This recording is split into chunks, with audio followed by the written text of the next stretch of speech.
It's exciting to get started. Obviously, the way our season ended last year, it's been a long off season, but it's been very, very encouraging. At the same time, a lot of our kids have worked extremely hard, both in the summer leagues and in rehabs or therapy if they were injured, and they've had a great 3 weeks here in individual workouts and had a great month or so in the weight room. So the kids are anxious to get out on the field. Our coaches are anxious to get out on the field. We're going to have a lot of new faces around here this fall fighting for positions, and there's going to be a lot of competition, and there's some important roles to be defined, or we need to determine who's going to be what in some roles this fall.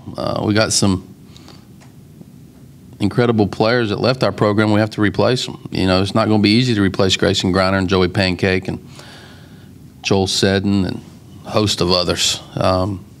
So it's a big, important fall for us. We got some new players. We got some talented players, and I think we have the makings of a really good team. But the fall is going to be very important to our players, to our coaches, I think, in setting the tone for how we're going to play this spring.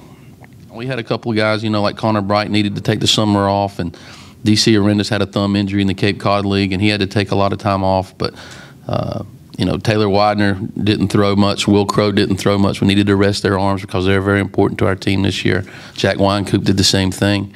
So I think we're in as good a shape right now as we could possibly be in. We're not nursing any injuries. We're not having to hold anybody back. And, you know, we're ready to go and try to get something accomplished this fall. Coach, you've talked about all the talented players. Are there any like position battles that you really are intrigued to see how guys come out and perform this fall? Well, the thing that stands out for us is, one, how we're going to handle our catching situation. Who's going to replace Grayson Griner? I know a lot of folks probably figure out that we'll play DC at third base, but that's not. DC showed he could play second, and Marcus and DC were very good defensively. That's one of the things that we did very well last year. We finished, I think we fielded 975 as a team, and you do that, you got a chance to win a lot of games. So we played defense, and the strength of our team this year might be not only on the mound, but the way that we play defense in the infield. So who's going to play third? Who's going to catch? Who's going to be that third weekend starter? Because we feel good about where Jack and Will are.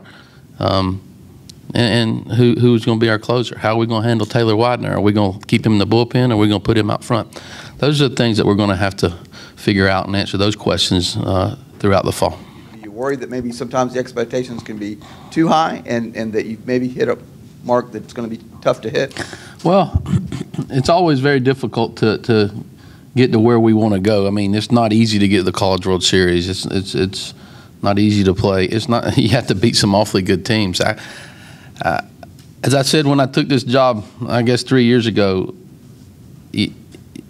I embrace the expectations that this program has, and I think our players do.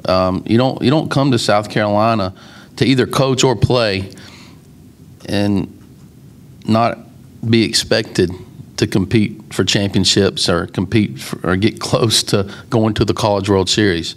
And while we've had a great run, you know, I'm certainly understanding that you can't go to the Omaha every year, but we're going to try. And yeah, it was disappointing for us. It was disappointing for our players, our coaches, our fans, the way last year ended. But